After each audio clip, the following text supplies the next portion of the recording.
Hello friends, आपके अपने YouTube channel MIM news bulletin में आपका हार्दिक स्वागत है। बिहार में 7वें चरण की शिक्षक बहाली के लिए अभ्यर्थियों के मन में बहुत सारे सवाल, बहुत सारी कन्फ्यूजन्स हैं। सबसे पहला सवाल तो आप लोग जो पूछते हैं वह है कि इस बहाली जो है ऑनलाइन होगी या फिर ऑफलाइन तरीके से की जाएगी। तो उसके जवाब के लिए हमने एक जो वीडियो है सेंट्रलाइज बहाली, ऑनलाइन बहाली के लिए पहले ही क्रिएट की थी, जिसमें आपकी बहुत सारी क्वेरीज थी, उनके भी हमने जवाब देने की कोशिश की है। अगर आपने अभी तक वह वीडियो नहीं देखी तो डिस्क्रिप्शन बॉक्स में लिंक है, उसे जाकर वहाँ देख सकते हैं।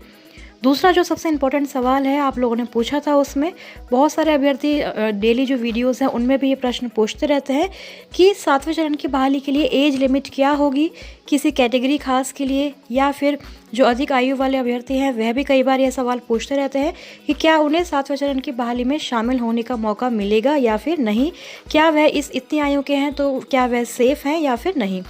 तो यही सारी चीज़ों के बारे में इस वीडियो में हम डिस्कस करने वाले हैं। चाहे प्राथमिक की बात करें 1 to 5, प्रारंभिक 1 to 8, 6 to 8, या फिर 9 to 10, 9, 10 यानी कि, और या फिर 11, 12, सारे ही जो जानकारियां हैं आपको इस वीडियो में हम पूरी संपूर्ण जानकारी देने का प्रयास करेंगे। उम्मीद है कि आपके जो भी एज लिमिटेड यानी कि उम्र सीमा से संबंधित जो भी प्रश्न होंगे वह उसका जवाब जो है आपको इस वीडियो में ज़रूर ही मिल जाएगा। तो सबसे पहले हम प्राथमिक से स्टार्ट करेंगे। 1 to 5 के लिए और 6 to 8 के लिए आयु सीमा क्या रखी गई है नई नियमावली जो 2020 है उसके अकॉर्डिंग। सबसे पहले आपको ये जो 1 to 8 की सेवा शर्त नियमावली बनाई गई थी, पंचायत प्रारंभिक विद्यालय सेवा नियमावली 2020 जो बनाई गई थी, अगस्त के महीने में रिलीज़ की गई थी। तो इसी नियमावली के तहत जो है बहाली 7वें चरण की होनी है। लेकिन जैसा कि हमने पहले भी वीडियोस में आपको बताया हुआ है कि इस नियमावली में थोड़े बहुत संशोधन ज़रूर ही किए जाएंगे। अब वो संशोधन किस लिए होंगे, नियुक्ति प्रक्रिया के लिए, मेधा सूची का निर्माण करने के लिए, या फिर आयु सीमा में भी थोड़ा बहुत संशोधन किया जा सकता है। लेकिन वो संशोधन क्या होगा वो फाइनल डिसीजन जो है शिक्षा विभाग का होगा, बिहार सरकार का होगा कि कितना संशोधन करना है और किस प्रकार से किन किन पॉइंट्स में चेंजेस लाने हैं। अभी फ़िलहाल जो वर्तमान स्थिति है, जो प्रेजेंट कंडीशन है नियमावली में जो सारी चीज़ें हैं उसके अकॉर्डिंग अगर बात करें तो देखिए 1 to 8 वाली जो नियमावली है उसके पॉइंट नंबर 9 पे अगर आप नज़र डालेंगे तो सबसे पहले न्यूनतम आयु के बारे में यहाँ पर जानकारी दी हुई है। तो देखिए यहाँ पर लिखा है कि नियोजन वर्ष की 1 अगस्त को अभ्यर्थी की न्यूनतम आयु मूल कोटि के शिक्षक के पद पर, यानी मूल कोटि मीन्स यहाँ पर 1 to 5 की बात की गई है, नियुक्ति के लिए 18 वर्ष तथा स्नातक कोटि यानी कि 6 to 8 के शिक्षक के पद पर नियुक्ति के लिए 21 वर्ष एवं आरक्षण कोटिवार अधिकतम आयु सीमा वही होगी जो राज्य सरकार विहित करेगी। तो यानी कि पहले इसका मतलब आपको समझा देते हैं, क्योंकि नियमावली में बहुत सारे ऐसे वर्ड्स होते हैं जो मतलब एकदम से समझ में नहीं आते। तो देखिए न्यूनतम आयु मतलब मिनिमम जो आपकी एज होनी चाहिए अप्लाई करने के लिए 1 to 5 में 18 ईयर्स होनी चाहिए, और 6 to 8 की यदि आप शिक्षक बनना चाहते हैं तो मिनिमम आपकी 21 वर्ष की आयु होनी चाहिए, क्योंकि उसी आयु तक आप लोग जो है स्नातक की डिग्री वगैरह, अपना BEd वगैरह पूरा कंप्लीट कर पाते हैं। ध्यान दें कि ये न्यूनतम आयु की बात यहाँ पर की गई है, और जो आरक्षण कोटि की बातें हैं यानी कि आरक्षण कोटिवार जो भी अधिकतम आयु सीमा होगी, मतलब कि मैक्सिमम एज लिमिट, जिसका जो आप लोग बार बार सवाल पूछते रहते हैं, तो वह वही होगा जो राज्य सरकार के सामान्य प्रशासन विभाग के द्वारा समय समय पर विहित किया जाएगा। यानी कि टाइम टू टाइम जो भी चेंजेस होते रहते हैं उसके अकॉर्डिंग ही मैक्सिमम एज जो है वह डिसाइड करेगी बिहार सरकार। तो इसके बारे में अभी हम आपको बताएंगे कि किस प्रकार से जो लेटर पिछले 6ठे चरण की जो नियोजन प्रक्रिया थी उसमें निकाला गया था मैक्सिमम एज को लेकर। अभी आगे पढ़ लेते हैं। अनुदेशक के लिए यानी कि जो अनुदेशक की बहाली होगी उसके न्यूनतम उम्र जो है वह 21 वर्ष यहाँ पर बताई गई है, जैसे कि 6 to 8 की बात है। और वही कोटिवार जो आरक्षण है वह राज्य सरकार के द्वारा ही विहित किया जाएगा। अब बात कर लेते हैं प्राथमिक विद्यालय के शिक्षक बनने के लिए जो आपकी अधिकतम आयु सीमा यानी कि जो मैक्सिमम अपर एज लिमिट होनी चाहिए, वह आपको बता दें कि जनरल जो मेल है, सामान्य पुरुष की अगर बात करें तो 37 वर्ष निर्धारित की गई है, और जो सामान्य महिला यानी कि जनरल फीमेल है उनको 3 वर्ष का रिलैक्सेशन मिलता है, छूट मिलती है, तो उनकी 40 वर्ष की आयु जो है अधिकतम होनी चाहिए। पिछड़ा वर्ग के अगर पुरुष हैं, पिछड़े वर्ग की महिला हैं, तो उनकी भी 40 वर्ष ही रखी गई है।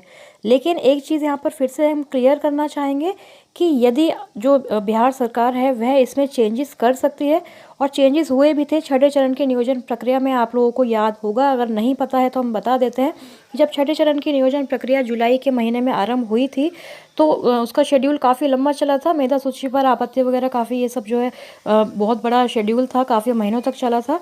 लेकिन फिर से अक्टूबर के मंथ में कुछ अभ्यर्थियों द्वारा उम्र सीमा में, यानी कि अधिकतम उम्र सीमा में छूट प्रदान करने के लिए सरकार से आग्रह किया गया था, क्योंकि बहुत ही सालों के बाद जो है ये वैकेंसी 2019 में निकाली गई थी। तो बहुत सारे जो अभ्यर्थी ऐसे थे जो टीईटी पास थे, क्वालिफाइड थे, लेकिन उनकी जो उम्र है वह उस कैटेगरी में फॉल नहीं कर पा रहे थे। तो इस वजह से फिर से जो प्राथमिक शिक्षा निदेशक थे उस टाइम के डॉक्टर रंजीत कुमार सिंह, उनकी तरफ से जो है एक लेटर भी जारी किया गया था, जो आपकी स्क्रीन पर आप देख सकते हैं, जिसमें सभी जिला शिक्षा पदाधिकारियों को यह निर्देश दिया गया था कि जो उम्र सीमा है उसमें 10 वर्ष की जो छूट है वह प्रदान की जाएगी। और इसी कारण से 6 फेज़ में बहुत सारे अभ्यर्थी जो उम्र के वजह से, पड़ाव की वजह से बाहर हो रहे थे, तो उनको भी 10 वर्ष का रिलैक्सेशन मिल गया। तो इस तरह से बिहार सरकार चाहे तो टाइम टू टाइम ये संशोधन कर सकती है, क्योंकि आप लोग समझ ही रहे हैं कि बिहार में बहुत सालों के बाद जो है नियोजन प्रक्रियाएं स्टार्ट होती हैं और उनको पूरा होते होते भी कई वर्ष लग जाते हैं। तो इसलिए नियमावली में सरकार यह चीज़ पहले से ही ऐड कर देती है कि जो भी रिलैक्सेशन देना होगा, उम्र सीमा में अगर छूट देनी होगी या जो अधिकतम उम्र सीमा रहेगी वह बिहार सरकार स्वयं ही बाद में तय करेगी।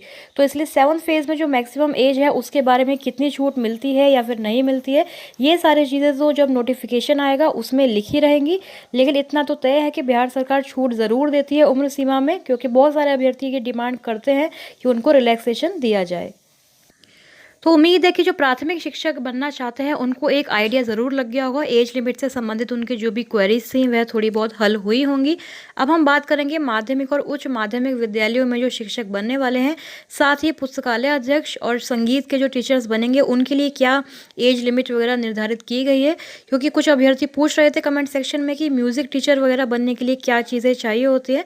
तो सबसे पहले तो आपको नियमावली जो माध्यमिक और उच्च माध्यमिक विद्यालयों में शिक्षक बनने के लिए बनाई गई है उसकी तरफ लेकर चलते हैं। इसका पॉइंट नंबर अगर आप देखेंगे 5th पॉइंट है, और उसमें जो 4th सब पॉइंट है इसमें संगीत और ललित कला शिक्षक के लिए दिया हुआ है। तो पहले 1 मिनट हम पहले इसके बारे में बात कर लेते हैं, क्योंकि कुछ अभ्यर्थी म्यूजिक टीचर बनने के लिए जो मिनिमम क्वालिफिकेशन और एज लिमिट है उसके बारे में पूछ रहे थे। तो देखिए यहाँ पर म्यूज़िक टीचर बनने के लिए आपको बताया हुआ है कि 45% यानी कि 45% अंक आपको चाहिए होते हैं, स्नातक डिग्री या फिर उसके इक्विवेलेंट जो भी डिग्री आपने की हुई है। और जो अगर आप SC ST वगैरह किसी कैटेगरी से बिलोंग करते हैं, BC EBC, तो उसमें आपको 5% की छूट दी जाती है। यानी कि 40% आपको, अगर कैटेगरी आपकी रिजर्व है तो 40% अंकों के साथ अगर आपने स्नातक किया है तो आप म्यूज़िक टीचर बन सकते हैं। साथ ही STET जो भी कंडक्ट करती है बिहार सरकार उसमें भी आपको क्वालिफाई होना चाहिए। अब आयु की बात कर लेते हैं। म्यूज़िक टीचर के लिए भी देखिए यहाँ पर सारी चीज़ें नियमावली में दी होती है। तो म्यूज़िक टीचर के लिए भी मिनिमम जो एज है वह 21 रखी गई है, और मैक्सिमम एज वही रहेगी जो माध्यमिक के लिए हम अभी आपको बताने वाले हैं। इसके ठीक नीचे अगर आप नज़र डालेंगे तो नगर पुस्तकालय अध्यक्ष यानी कि जो लाइब्रेरियन के पद भी भरे जाने हैं 7वें चरण की बहाली में, उसके बारे में भी जानकारी दी गई है। उसकी भी आयु का 5th पॉइंट आप देख सकते हैं, 21 वर्ष रखी गई है मिनिमम एज, और अधिकतम आयु में जो छूट होगी वह प्रशासन विभाग की सहमति से ही दी जा सकती है। और बिल्कुल इसी तरह से माध्यमिक शिक्षक बनने के लिए भी आपको जो न्यूनतम आयु है 21 वर्ष आपकी होनी चाहिए। तो ये हो गई माध्यमिक की न्यूनतम आयु की बात। उसी तरह से उच्च माध्यमिक शिक्षक की भी अगर बात कर लें तो बिल्कुल उसी के आगे नियमावली में लिखा हुआ है कि उच्च माध्यमिक शिक्षक के पद पर जो आपकी आयु है वह एटलीस्ट 21 यानी कि 21 वर्ष ही होनी चाहिए। अधिकतम आयु में जो छूट है वह प्रशासन विभाग की सहमति से दी जा सकती है। अब चलते हैं मैक्सिमम एज लिमिट की तरफ, यानी कि जो आपकी अधिकतम आयु सीमा है वह माध्यमिक और उच्च माध्यमिक में कितनी निर्धारित की गई है। तो उसके लिए सबसे पहले हमें जो STET का नोटिफिकेशन आया था उसकी तरफ चलना होगा। क्यों STET का नोटिफिकेशन? क्योंकि आप जानते हैं कि माध्यमिक उच्च माध्यमिक के लिए सारी जो चीज़ें हैं उसी में दी गई थी। तो नोटिफिकेशन के 10th पॉइंट पे अगर आप, यानी कि 10वें पॉइंट पे आप नज़र डालेंगे तो वहाँ पर उम्र सीमा एवं छूट के बारे में बताया गया है, जिसमें STET परीक्षा में सम्मिलित होने के लिए आपको 1 अगस्त 2019 को अभ्यर्थियों की न्यूनतम आयु 21 वर्ष होनी चाहिए नियमावली के हिसाब से। हमेशा बिहार सरकार में जब भी कोई वैकेंसी आती है तो आपको बता दें कि अगस्त से ही 1 अगस्त तक ही जो है आपकी आयु वगैरह कैलकुलेट की जाती है। दिव्यांग अभ्यर्थियों को अधिकतम उम्र सीमा में 10 वर्षों की छूट भी दी जाएगी। तो जो डिफरेंटली एबल्ड अभ्यर्थी हैं उनके लिए भी देखिए 10 साल की छूट जो है सरकार ने यहाँ पर निर्धारित की गई है। उसके बाद सेकंड ख पॉइंट में यहाँ पर दिया है कि सामान्य प्रशासन विभाग द्वारा समय समय पर निर्धारित किए गए कोटिवार उम्मीदवारों की अधिकतम आयु सीमा निम्नवत होगी। तो यहाँ सामान्य प्रशासन विभाग यानी कि जो बिहार सरकार टाइम टू टाइम चेंजेस करती रहती है नियमावली में, उसके अकॉर्डिंग ही अधिकतम आयु सीमा यहाँ पर हर कैटेगरी की, हर कोटि की दी हुई है, फीमेल और मेल सभी उम्मीदवारों के लिए। तो इसको एक बार समझ लेते हैं। तो यदि आप जनरल फीमेल सामान्य पुरुष की कैटेगरी में आते हैं तो 37 वर्ष की अधिकतम आयु सीमा है, और सामान्य महिला यदि आप हैं यानी कि जनरल फीमेल की कैटेगरी में आप बिलोंग करते हैं तो 40 वर्ष आपकी अधिकतम आयु सीमा होनी चाहिए। तो ये सेम ही है प्राइमरी और माध्यमिक, उच्च माध्यमिक के लिए जो यहाँ पर अधिकतम आयु सीमाएं हैं वे ऑलमोस्ट सेम है। थोड़ी बहुत चेंजेस यहाँ पर 7th फेज में सरकार चाहे तो कर सकती है। उसके बाद पिछड़ा वर्ग पुरुष और पिछड़ा वर्ग की जो महिलाएं हैं उनके लिए भी 40 वर्ष की यहाँ पर अधिकतम आयु सीमा है। कोटी यानी कि रिजर्वेशन किसी कैटेगरी से आप बिलोंग करते हैं तो देखिए किस तरह से चेंजेस होते हैं। इसको अच्छी तरह से आप लोग देख लें, चाहे तो इसका स्क्रीनशॉट लेकर रख सकते हैं, अच्छे से डिटेल में पॉज करके भी पढ़ सकते हैं, क्योंकि बहुत सारे प्रश्न आप लोग ईबीसी कैटेगरी के जो अभ्यर्थी हैं या फिर जो SC ST हैं उन्हीं के आते हैं, क्योंकि इनको पता नहीं होता कि कितनी जो रिलैक्सेशन है वह सरकार के द्वारा दी गई है। तो यदि आप अति पिछड़ा वर्ग से बिलोंग करते हैं, चाहे पुरुष हैं या महिला हैं, तो 40 वर्ष आपकी मैक्सिमम एज होनी चाहिए। उसके बाद अनुसूचित जाति पुरुष महिला 42 वर्ष यहाँ पर दी गई है, और अनुसूचित जनजाति पुरुष और महिला के लिए भी 42 वर्ष की अधिकतम आयु सीमा निर्धारित की गई थी जब SCET की परीक्षा का नोटिफिकेशन आया था। लेकिन यहाँ पर भी एक पेच है, देखिए ये भी एक समझने वाली बात है, क्योंकि जब SCET का एग्ज़ाम होने वाला था इसी नोटिफिकेशन के अकॉर्डिंग अभ्यर्थी फॉर्म फिल कर रहे थे, तो अगेन वही क्वेश्चन आया था सामने, क्योंकि SCET 2011 के बाद SCET 2019 बहुत सालों बाद ये एग्ज़ाम कंडक्ट किया जा रहा था, तो बहुत सारे अभ्यर्थी फिर से वंचित रहने वाले थे, तो उन्होंने फिर से आवाज़ उठाई थी कि हम भी फॉर्म फिल करना चाहते हैं जो उम्र सीमा पार कर चुके हैं 40 या फिर 42 वर्ष की। तो एक बार फिर से जो है इसमें बदलाव किया गया था और नोटिफिकेशन दोबारा से नोटिफिकेशन तो नहीं, लेकिन कह सकते हैं कि विज्ञप्ति जो है दोबारा से जारी की गई थी बिहार विद्यालय परीक्षा समिति के द्वारा, जिसमें एज रिलैक्सेशन का जो कॉलम है, जो पॉइंट है, उसको ऐड किया गया था।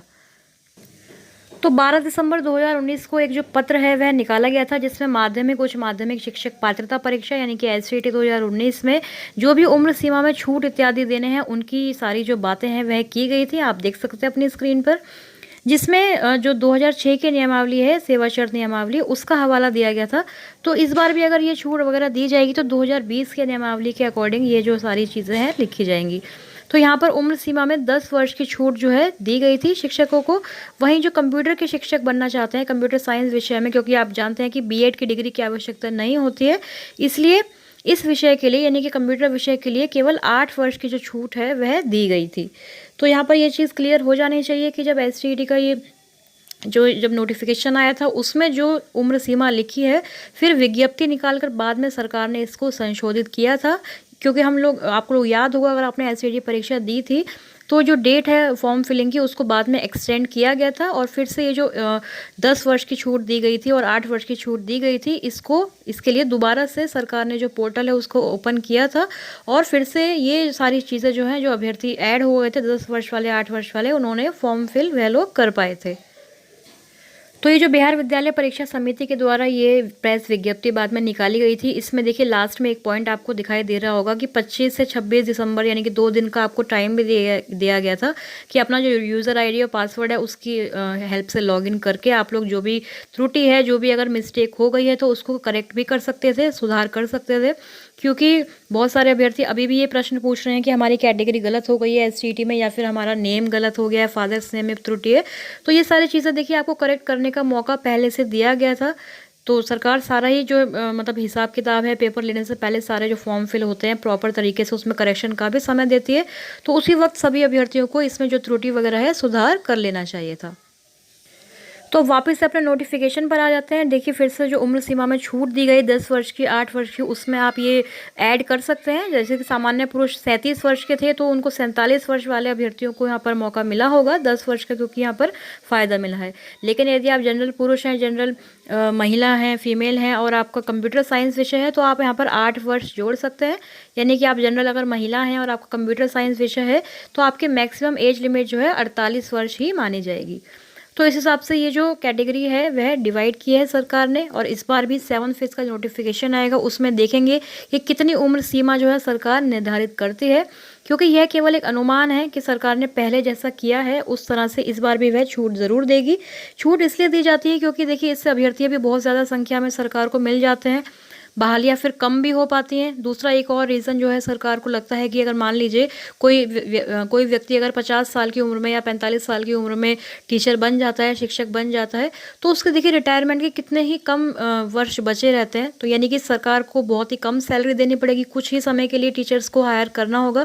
तो इससे सरकार भी सोचती है कि हमारा फ़ायदा है, क्योंकि कुछ टाइम बाद फिर जब वो टीचर रिटायर हो जाएगा उसका पद खाली हो जाता है और फिर पद खाली को भरने के लिए सरकार नोटिफिकेशन जो है बहाली का बहुत ही सालों के बाद निकालती है। तो इसलिए सरकार कभी भी एज रिलैक्सेशन देने में कोई भी कोताही नहीं बरतती है। जितनी भी एज रिलैक्सेशन की आज तक डिमांड की गई है सरकार ने हमेशा ही उसको फॉलो किया है, चाहे कितनी बार नियमावली में संशोधन करना पड़े या फिर कितनी बार नोटिफिकेशन को चेंज करके डेट एक्सटेंड करनी पड़े, प्रेस विज्ञप्ति जारी करनी पड़े या फिर कोई भी लेटर निकालना पड़े नियोजन प्रक्रिया के शेड्यूल के बीच में। तो फ्रेंड्स आई होप आपको एक आइडिया ज़रूर मिला होगा कि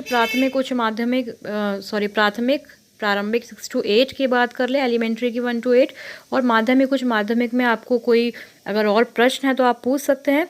एक चीज़ रह गई, शारीरिक शिक्षा वाला भी आपको बता देते हैं। नियमावली में ही ये सारी जो नोटिफिकेशन है उसी में ये सारी चीज़ें लिखी हुई है।